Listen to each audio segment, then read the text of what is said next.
President Biden, Dr. Biden, President Carter, Jack, Chip, Jeff, Amy, very distinguished guests, and friends. Rosalynn Carter was my boss and became my very good friend. She hired me to direct her projects office at the White House and has kept me busy as her volunteer ever since. We shared so many special times together, shopping for beads in a market in Ghana, popping in unannounced to a peer support program in Americus, Georgia, birdwatching at the Carter Center. What a remarkable woman she was. Wife, mother, business manager, political strategist, diplomat, advocate, author. Yet what I remember most about her was her tireless dedication to taking care of others. She was often fond of recalling the time that Margaret Mead came to visit her in the White House. Dr. Mead said to her then, "Our success as a society and our value as individuals must be measured by the compassion we show for the most vulnerable among us." In many ways, Dr. Mead had captured the very essence of Rosalynn Carter. The issues that claimed her time and attention, mental health, support for caregivers, childhood immunization, problems of the elderly, neglected tropical diseases, even building latrines to prevent the spread of trachoma, a blinding eye disease. These were not glamorous or sexy causes, yet she brought critical leadership to problems that impact the lives of millions. Rosalynn's compassion and empathy for those who are suffering was boundless. Her passion for action even more so. I shall never forget the day as First Lady she decided to personally visit the refugee camps in Thailand, where thousands of Cambodians lay desperately ill and dying. "I have to do something," she said. Rosalynn was determined to help. The doctors in the camps called her the Yankee Angel because she brought hope where there had been none. As a result of her efforts, a broad coalition came together and raised tens of millions of dollars for refugee relief. Her tenure as First Lady of the United States was just one chapter in a life that was really devoted to caring and doing good for others. With President Carter, she founded the Carter Center as one of the world's foremost humanitarian organizations. She invited me one year to join her on a trip promoting guinea worm eradication in West Africa. In a small village in northern Ghana, she insisted I come meet a little boy being treated in a containment center. "You have to see the worm," she said. "You have to see how much suffering it causes." The alleviation of suffering has been an integral part of Rosalynn's life for as long as I've known her. While campaigning for her husband early one morning at a factory gate, a woman covered in cotton dust approached her. "What is your husband going to do as governor of Georgia to help my daughter who is suffering from mental illness?" Thus began her more than 50-year career as a mental health advocate, lobbying first her husband, then the United States Congress, and finally later the WHO to increase support for mental health. When students at her alma mater, Georgia Southwestern, documented the isolation, the stress and burnout that afflicted so many caregivers in their community, she lent her support to the creation of the Rosalynn Carter Institute for Caregivers.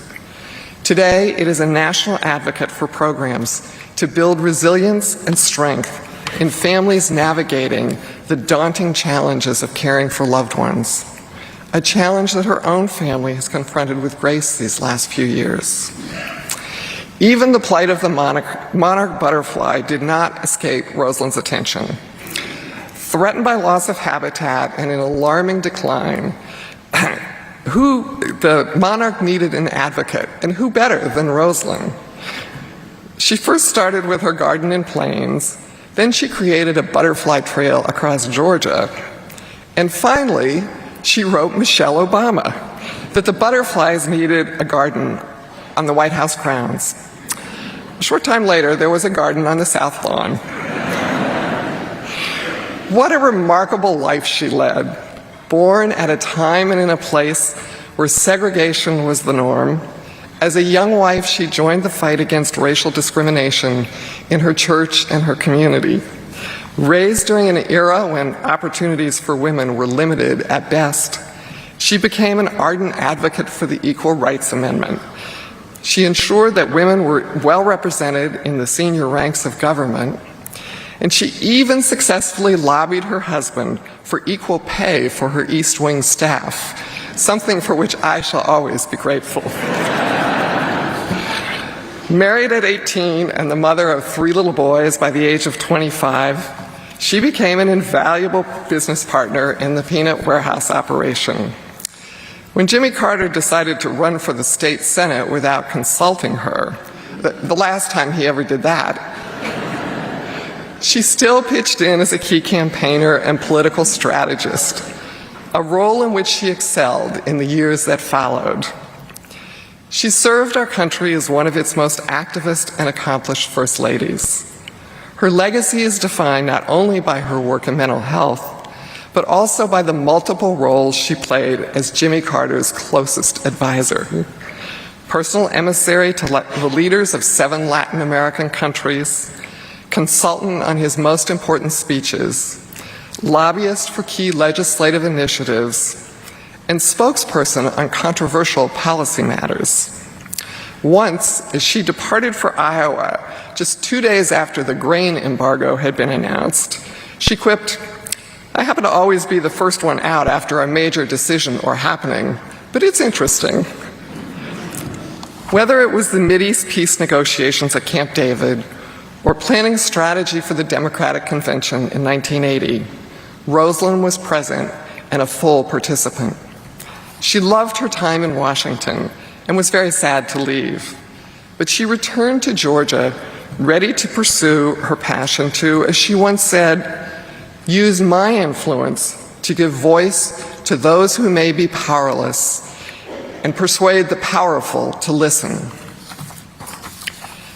As I had the privilege of knowing Rosalynn over the years, I was constantly reminded that for her, life was truly about helping others and finding joy in the simple act of service. She never sought fame, fortune, or accolades for the work that she did, although her accomplishments have been widely recognized and honored. In so many different ways, she promoted a more caring society. A number of years ago, at the end of an interview with Jon Stewart, then of The Daily Show, where she had lobbied him to pay more attention to fighting the stigma of mental illness, and even in jest offered to award him a Rosalynn Carter Fellowship to improve his reporting skills. He looked at her and said, "Mrs. Carter, you are truly one of the good people in this world." Today, we do indeed mourn a remarkable person, one of the truly good people in this world. May those of us who knew and loved her as a friend and colleague honor her life by building on her legacy of caring deeply for the most vulnerable among us.